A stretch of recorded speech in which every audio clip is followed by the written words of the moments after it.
हम सब सौभाग्यशाली हैं कि सोमेश्वर नाथ की इस पावन धरती पर राष्ट्र के लिए समर्पित एक जीवन, विलक्षण व्यक्तित्व जोगी हमारे बीच उपस्थित हैं।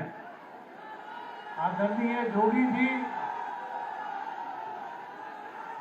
का जीवन राष्ट्र की सेवा में भारत माता को परम वैभव की चोटी पर पहुंचाने के लिए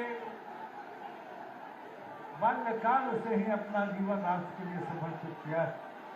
मैं चाहूंगा कि हमारे इस क्षेत्र के विधायक सुनील जी और पूर्व के विधायक और लोजपा के प्रदेश अध्यक्ष दोनों मेमेंटो भेंट करेंगे और साल भेंट करेंगे। दोनों एक साथ साल भी संगत या बैठ जाइए। दोनों और साल भी भेंट करेंगे राजू तिवारी। अब कृष्णनंदन पासवान जी हमारे मंत्री हैं। हमारे महेश्वर सिंह जी विधान पार्षद सदस्य, पवन जायसवाल जी हमारे माननीय विधायक तिवारी जी बैठ जाएंगे। राजेंद्र गुप्ता जी हमारे पूर्व जिला अध्यक्ष, पटेल जी जदयू के हमारे पूर्व अध्यक्ष। हम सब निश्चित रूप से बहुत बेचैन थे, आपका यहाँ आना था, लेकिन हेलीकॉप्टर को जो कनेक्ट किया पहले सुगौली की सभा में चले गए। आप सब 12 बजे से यहाँ हैं। मैं आप सबसे माफी मांगते हुए आदरणीय जोगी जी को आमंत्रित करता हूँ कि आप आइए और यहाँ की जनता का मार्गदर्शन करिए। भारत माता की।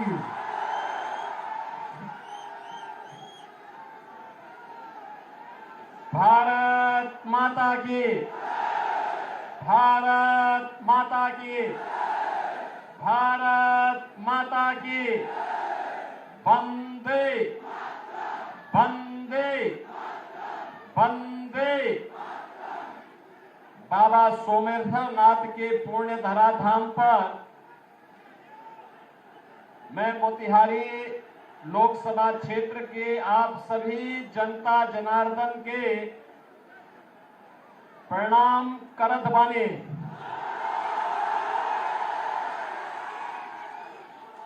सदा नीरा नारायणी का आशीर्वाद आज सब पर बनल रहे। सत्याग्रह के संघर्ष भूमि माननीय प्रधानमंत्री श्री नरेंद्र मोदी के स्वच्छाग्रह के अभियान भूमि के नमन बा। जननायक भारत रत्न कर्पूरी ठाकुर को विनम्र श्रद्धांजलि। मंच पर उपस्थित भारतीय जनता पार्टी के लोकप्रिय सांसद और फिर से लोकसभा क्षेत्र के प्रत्याशी पूर्व केंद्रीय मंत्री राष्ट्रीय उपाध्यक्ष श्री राधा मोहन सिंह जी, बिहार सरकार के मंत्री श्री कृष्ण नंदन पासवान जी, माननीय विधायकगण श्री सुनील मणि तिवारी जी, पवन जायसवाल जी, लोजपा के अध्यक्ष श्री राजू तिवारी जी, विधान पार्षद श्री महेश्वर सिंह जी, विधायक श्रीमती शालिनी मिश्रा जी, भाजपा के नेता श्री शंभू शाह जी, राजेंद्र गुप्ता जी, रतन पटेल जी, अनिल राय जी और भारी संख्या में उपस्थित लोकसभा क्षेत्र मोतिहारी के मेरे सभी उपस्थित बहनों और भाइयों, बाबा सोमेश्वर नाथ की इस पावन धरा को नमन करते हुए मैं आप सबका हृदय से अभिनंदन करता हूं, स्वागत करता हूं। और मुझे बताया गया कि आप लोग 12 बजे से यहां आए हैं। बहनों और भाइयों, पिछले 5 घंटे से इंतजार करते करते और आपके अंदर जो उत्साह है, इस उत्साह को सचमुच मैं अभिनंदन करता हूं। इसके लिए मैं आपका हृदय से आभार व्यक्त करता हूं और इसके लिए मैं राधा मोहन बाबू को कहूंगा कि चुनाव के बाद इन लोगों को अयोध्या धाम का दर्शन जरूर कराना। मैं इनका स्वागत करूंगा। बहनों और भाइयों, बिहार की धरती तो हमारे लिए माता जानकी के मायके के नाते ननिहाल जैसा है और इसीलिए उत्तर प्रदेश और बिहार उसी भाव के साथ, एक आत्मीय संबंधों के साथ हजारों वर्षों के से जुड़ा हुआ है। मुझे जब भी बिहार आना होता है मुझे बहुत अच्छा लगता है, आत्मा अभिभूत होती है और आपके उत्साह को देख करके मुझे और भी आनंद की अनुभूति होती है। आज जब लोकसभा का चुनाव चल रहा है, छठे चरण का आज अंतिम चुनाव प्रचार का दिन है। आज सुबह सुबह मुझे पहले पुरी जाना पड़ा, वहां से फिर एक और लोकसभा सीट पर जाने के बाद मैं यहां आ रहा था, हेलीकॉप्टर दूसरी सीट पर चला गया। लेकिन दोनों स्थानों पर मुझे प्रचार करने के लिए आना था। अभी आपके बीच में आया हूं, लेकिन मैं आपसे कह सकता हूं कि 5 चरणों के चुनाव देश के अंदर हुए हैं। अब तक मुझे 12 राज्यों में जाने का अवसर प्राप्त हुआ है और बहनों और भाइयों, मैं कह सकता हूं कि मोदी जी के समर्थन में पूरे देश के अंदर एक लहर अब मोदी सुनामी के रूप में बदल चुकी है। चारों ओर एक ही नारा गूंज रहा है, हर ओर एक ही स्वर है, हर एक नागरिक के मन में एक ही संकल्प है और वह स्वर और संकल्प है, वह नारा है कि फिर एक बार और अब की बार 400 पार। तो ये आरजेडी और कांग्रेस के लोगों को चक्कर आने लगता है 400 पार का नारा सुन करके, क्योंकि दोनों मिलकर के भी 400 सीटों पे चुनाव नहीं लड़े। और ये लोग कहते हैं कि 400 पार कैसे होगा, तो जनता जनार्दन कहती है, जनता जनार्दन एक ही बात कहती है कि राम भक्त ही राज करेगा दिल्ली के सिंहासन पर। और मोदी जी परम राम भक्त जो है, इसलिए मोदी जी फिर से प्रधानमंत्री बनेंगे। ये कहते कैसे, तो जनता जनार्दन की ओर से आवाज आती है कि जो राम को लाए हैं,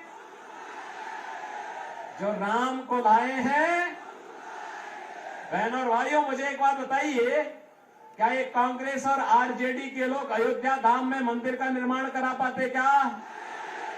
अरे तो राम विरोधी हैं और ये लोग राम विरोधी भी हैं। इनके कारनामे भारत विरोधी भी इनको ठहराता है, इनके कारनामे गरीब विरोधी भी इनको ठहराता है। इनके कारनामे ऐसे हैं कि यह देश की जनता जनार्दन के भी विरोधी हैं, बेटी और व्यापारी के भी विरोधी हैं। बहनों और भाइयों, आज जब मोदी जी के नेतृत्व में भारत की कायाकल्प हुई है, पूरा भारत एक नए भारत के रूप में दिख रहा है। पूरे भारत के अंदर अगर आप देखेंगे 4 लेन, 6 लेन, 12 लेन के हाईवे बन रहे हैं, एक्सप्रेस हाईवे बन रहे हैं, एयरपोर्ट बन रहे हैं, ट्रेन में अत्याधुनिक ट्रेन की सुविधा हो रही है, अत्याधुनिक ट्रेन की सुविधा आ रही है, वंदे भारत, अमृत भारत, नमो भारत के रूप में मेट्रो की सुविधा देश के अंदर अलग अलग सिटी में बढ़ती जा रही है। कहीं आईआईटी, कहीं आईआईएम, कहीं एम्स, कहीं पे 1 डिस्ट्रिक्ट 1 मेडिकल कॉलेज, कहीं पे ट्रिपल आईटी, कहीं पे एनआईटी, कहीं पे कृषि विश्वविद्यालय, और केंद्र में रह करके राधा मोहन बाबू ने तो यहाँ पे कृषि की आधुनिक तकनीक का एक केंद्र ही इस क्षेत्र को बनाने का काम किया है। बहनों और भाइयों, ये सभी काम विकास के, और दूसरी तरफ गरीब कल्याणकारी कार्य भी किस तेजी के साथ। याद करिए, कांग्रेस और आरजेडी के समय में पहले तो कांग्रेस और आरजेडी का जो गठबंधन है ये बिहार के लिए बड़ा अपशकुन है। बहनों और भाइयों, अपशकुन इसलिए है, जब इनकी सरकार रहती थी, जब ये लोग मिलते हैं तो मान के चलिए कि गुंडागिर्दी जरूर होगी, लूटपाट जरूर होगी। दूसरा, इनके समय में उपद्रव बहुत होते थे, राह चलना दूभर होता था, बिहार बदनाम हो चुका था और गरीब भूख से तड़पता था, गरीब स्वास्थ्य के उपचार के लिए उपचार में दम तोड़ देता था, किसान आत्महत्या करने के लिए मजबूर होता था, नौजवान प्लान करने के लिए मजबूर होता था, बेटी और व्यापारी दोनों सुरक्षित नहीं थी। लेकिन आज बिहार के अंदर जेडीयू और बीजेपी की सरकार और केंद्र में मोदी जी के नेतृत्व की एनडीए सरकार आने के बाद आज आप देख रहे होंगे मोदी जी 80 करोड़ लोगों को फ्री में राशन की सुविधा का लाभ दे रहे हैं, 60 करोड़ लोगों को आयुष्मान भारत की 5 लाख रुपए की सुविधा दे रहे हैं। और मोदी जी ने घोषणा की है कि फिर एक बार मोदी सरकार जब 4 जून को बढ़ेगी तो 70 वर्ष से ऊपर के हर एक बुजुर्ग को 5 लाख रुपए की आयुष्मान भारत की सुविधा प्रतिवर्ष उपचार के लिए उपलब्ध करवाएंगे। बहनों और भाइयों, किसान को किसान सम्मान निधि, हर गरीब के घर में शौचालय, हर गरीब के घर में रसोई गैस का कनेक्शन। और मोदी जी ने घोषणा की है कि अभी 10 वर्ष में 4 करोड़ गरीबों के मकान बने हैं और अगले 5 वर्ष के अंदर बाकी जितने भी गरीब बचे होंगे, जिनके पास अपना मकान नहीं होगा या कच्चा मकान होगा, झोपड़ी होगी, उन सबको एक एक मकान उपलब्ध करवाने का काम करेंगे। बहनों भाइयों, एक तरफ विकास और दूसरी तरफ अयोध्या में रामलला का मंदिर। याद करिए, जब अयोध्या में राम मंदिर का आंदोलन चल रहा था, ये जितने बुजुर्ग लोग हैं, अधेड़ उम्र के लोग हैं, ये उस समय जवान हुआ करते थे, तब नारा लगाया करते थे कि रामलला हम आएंगे, मंदिर वहीं बनाएंगे, रामलला हम आएंगे। बहनों और भाइयों, आप याद करिए, आज से 25 साल 30 साल पहले ये नारे लगते थे, ये नारे गूंजते थे, हर एक ओर गूंजते थे। तब कांग्रेस के लोग, आरजेडी के लोग कहते कभी नहीं पूरा कर पाएंगे, हंसते थे हम लोगों पे। आखिर आज अयोध्या में तो राम मंदिर बन गया ना, कोई संदेह है क्या? अयोध्या में राम मंदिर में कोई संदेह है क्या? अब तो बन गया है ना। कितने लोग आप में से अयोध्या गए इधर? 22 जनवरी के बाद कितने लोग गए हैं? मैं राधा मोहन बाबू से कहूंगा, इन लोगों को चुनाव के बाद एक बार अयोध्या अंदर दर्शन कराने के लिए अयोध्या धाम लेकर के आ जाएंगे। आज आप अयोध्या जाएंगे, आपको नई अयोध्या नजर आएगी, ऐसी अयोध्या नजर आएगी, लगता है साक्षात भगवान राम प्रकट होकर के अपनी कृपा बरसा रहे हो। और बहनों और भाइयों, ये तब संभव हो पाया है जब भारतीय जनता पार्टी की सरकार मोदी जी के नेतृत्व में काम कर रही है। और इसीलिए बहनों और भाइयों, विरासत का भी सम्मान है और विकास के कार्य भी है, गरीब कल्याण भी है। तो साथ साथ अब तो पहले कांग्रेस और आरजेडी की सरकार के समय आतंकी वारदात होती थी, बड़ी बड़ी घटनाएं घटित होती थी, और आतंकवाद के मुद्दे को लेकर के जब हम लोग संसद में इस मुद्दे को उठाते थे तो उस समय लोग क्या बोलते थे? कहते थे आतंकवादी तो सीमा पार के हैं। और आज मोदी जी के नेतृत्व में आतंकवाद का सफाया हो गया है। आज अगर जोर से पटाखा फट जाए ना तो पाकिस्तान सबसे पहले सफाई देता है, कहता साहब मेरा हाथ नहीं है, क्योंकि उसे मालूम है ये नया भारत है, छेड़ेगा नहीं, लेकिन कोई छेड़ेगा तो फिर छोड़ेगा भी। इसीलिए आज पाकिस्तान अपने को बचाव की मुद्रा में रखता है, लेकिन ये कांग्रेस और आरजेडी के लोग हैं, ये मानने वाले नहीं हैं। कह रहे हैं पाकिस्तान के खिलाफ मत बोलो, उसके खिलाफ, उसके पास एटम बम है। हमने कहा पाकिस्तान से बड़ा एटम बम हमारे पास है, चिंता मत करो। अरे कंगाल पाकिस्तान क्या भारत को धमकी देगा? भारत 80 करोड़ लोगों को फ्री में राशन दे रहा है और पाकिस्तान में कुल 23 करोड़ की आबादी भूखों मर रही है। और मैं तो कहूंगा जो पाकिस्तान का राग अलापते हैं वे कृपया पाकिस्तान चले जाएं, भारत पे बोझा मत बने। जाए वहां पे, भीख मांगना पड़ेगा, कोई भीख भी नहीं देगा वहां पे। बहनों और भाइयों, मैं आज आपके पास केवल 2 मुद्दों पर चर्चा करने के लिए आया हूं। एक और मोदी जी के नेतृत्व में आत्मनिर्भर और विकसित भारत की बात हो रही है, और दूसरी तरफ कांग्रेस और आरजेडी की जो सरकार, जो लोग गठबंधन के लोग, इनका जो गठबंधन है, इंडी गठबंधन, इनके लोग सरकार बनाने के लिए भी जनता के बीच में अपने मैनिफेस्टो को लेकर के आए हैं। अगर आप उनके मैनिफेस्टो को देखेंगे आपको लगेगा कि मैनिफेस्टो मुस्लिम लीग की खालिस्तानी लगती है। लगता ही नहीं कि कांग्रेस जैसे देश के सबसे पुराने राजनीतिक दल का यह मैनिफेस्टो होगा। बहनों और भाइयों, वे क्या कहते हैं? लालू जी ने तो कह ही दिया। क्या कह दिया? उन्होंने कहा बहनों और भाइयों कि ओबीसी का सभी आरक्षण मुसलमानों को दे देंगे। क्या आप इसको स्वीकार करेंगे? क्या इसको स्वीकार करेंगे क्या? और कांग्रेस का मैनिफेस्टो भी यही कहता है कि सत्ता में आएंगे, एससी, एसटी और ओबीसी का आरक्षण मुसलमानों को देंगे। और ये कांग्रेस पहले कर भी चुकी है। याद करिए, राधा मोहन बाबू तो सांसद थे उस समय केंद्र में, मैं भी सांसद था, और यूपीए की सरकार थी। बहनों और भाइयों, यूपीए की सरकार के समय इन्होंने 2 कमीशन गठित किए थे, एक जस्टिस रंगनाथ के नेतृत्व में और दूसरी कमीशन गठित की थी जस्टिस राजेंद्र सच्चर की अध्यक्षता में।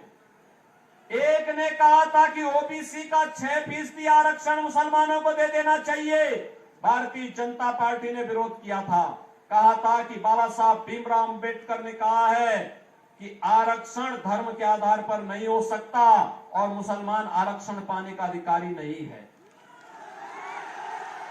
और सच्चर कमेटी ने कहा था कि मुसलमानों की कुछ जातियों को अनुसूचित जाति में शामिल कर देंगे तो उसको भी आरक्षण मिल जाएगा। भारतीय जनता पार्टी ने विरोध किया था, कहा था कि ये प्रस्ताव ही दलित विरोधी है।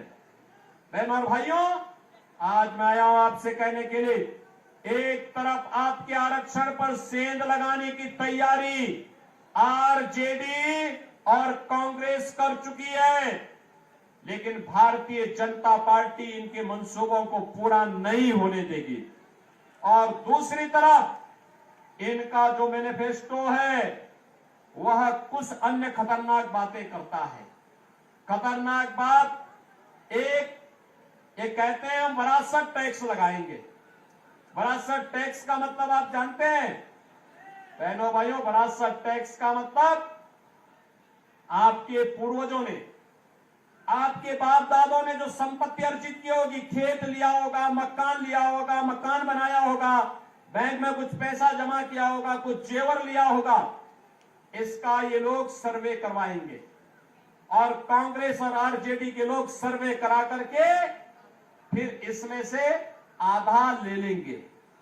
आप बताओ, आपके खून पसीना आपके बाप दादों का, आपके पूर्वजों का, और क्या आप इनमें इनको लूट मचाने की छूट देंगे क्या? और किस रूप में खतरनाक मनसा है?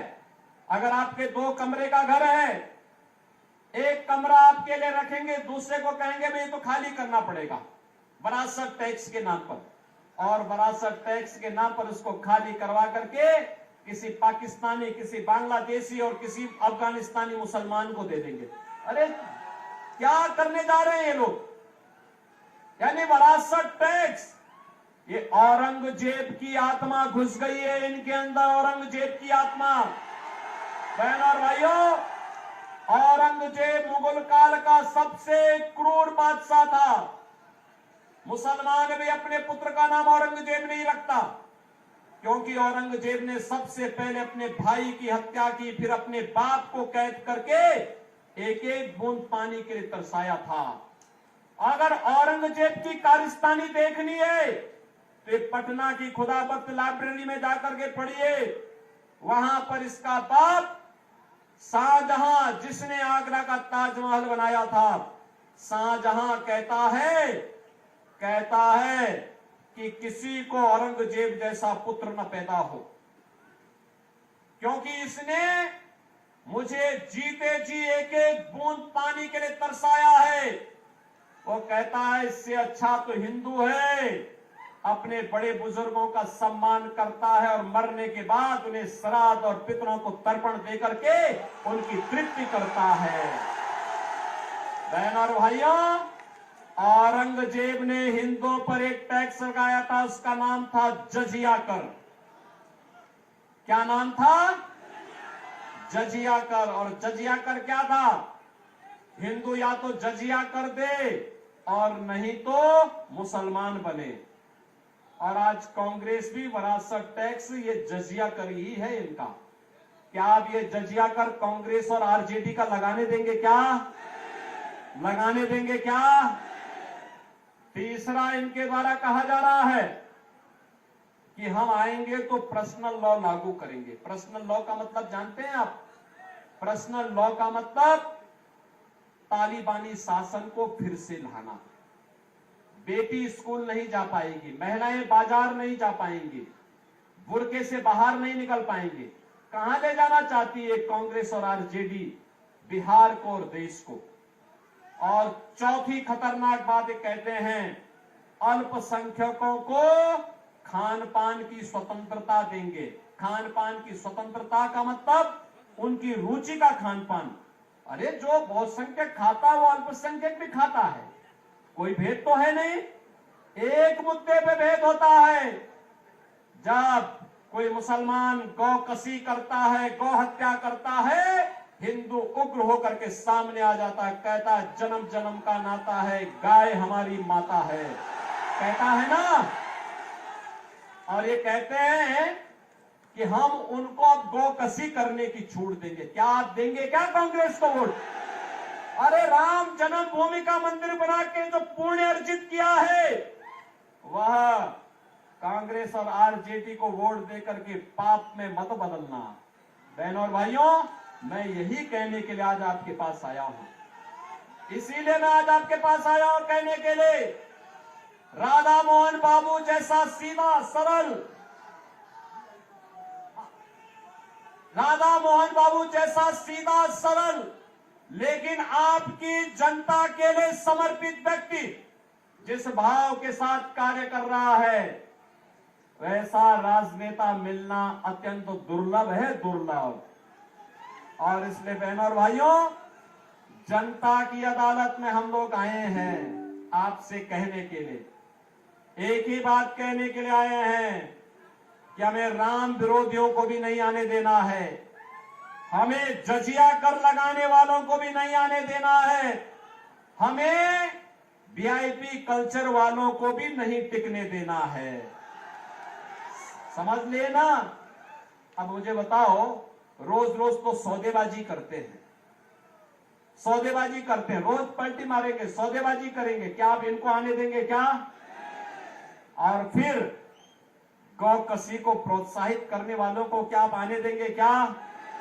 मैं तो आपसे यही कहने के लिए आया हूं कि राधा मोहन बाबू तो लंबे समय से सांसद के रूप में यहां की जनता जनार्दन की सेवा करते हैं। मैं देखता हूं, अगर दिल्ली रहेंगे, शाम को ट्रेन में बैठेंगे, सुबह फिर दिन भर यहां की जनता की सेवा करके फिर शाम को यहां से गोरखपुर या पटना जाकर के वहां से प्लेन से फिर दिल्ली अगले दिन संसद की बैठक में भाग लेके फिर वापस अपने क्षेत्र में आते हैं, दिन भर सेवा करते हैं। बहनों और भाइयों, ऐसा जनप्रतिनिधि मिलना बहुत दुर्लभ होता है और इसीलिए आपसे मैं यही अपील करने के लिए आया हूं, राधा मोहन बाबू को चुनाव जिता के भेजेंगे। 400 पार में ये सीट भी होनी चाहिए, होगी ना? 400 पार तभी होगा जब राधा मोहन बाबू भारी बहुमत से विजयी बनकर जाएंगे। रिकॉर्ड वोट से रिकॉर्ड बनना चाहिए। बनाएंगे रिकॉर्ड, बनाएंगे, बनाएंगे। लेकिन इसके लिए आपको एक काम करना होगा, करेंगे? मोदी जी का संदेशा है, कल एक दिन का समय आपके पास होगा। आप में से इस संदेशे को घर घर कौन कितने लोग पहुंचाएंगे? थोड़ा हाथ खड़ा करके मुझे बताओ। उधर हेलीपैड की तरफ भी काफी बड़ी संख्या में लोग खड़े हैं, इधर भी खड़े हैं, सड़क की तरफ भी खड़े हैं। कितने लोग थे? दोनों हाथ ला के मुझे आश्वस्त करो। दोनों हाथ ला करके, दोनों हाथ ला करके खड़ो, हाथ खड़े करके मुझे बताओ पहले कितने लोग हैं जो मेरे संकल्प को घर घर पहुंचाएगा? आप पहुंचाने के लिए तैयार हैं? तो संकल्प होगा कि कल आप में से हर व्यक्ति को 15 घरों में जनसंपर्क करने के लिए जाना है और कमल खिलाने के लिए उनसे अपील करनी है। बोलेंगे ना? क्या बोलेंगे? नौजवानों के भविष्य के लिए, किसानों की खुशहाली के लिए, बेटी और व्यापारी की सुरक्षा के लिए, आत्मनिर्भर भारत बनाने के लिए और विकसित भारत की संकल्पना को पूरा करने के लिए हमें कमल खिलाना है। सबको बोलेंगे? बोलेंगे? और जनता को संकल्प दिलाना है, जो राम को लाए हैं, बोलेंगे ना? और परसों उन सभी लोगों को मतदान कराना है। कराएंगे? कराएंगे? मैं मतदान का प्रतिशत देखूंगा मोतिहारी में। सहमत है ना? सभी लोग सहमत हैं? तो फिर मेरे साथ बोलेंगे, भारत माता की, भारत माता की, भारत माता की जय श्री राम, जय जय श्री राम।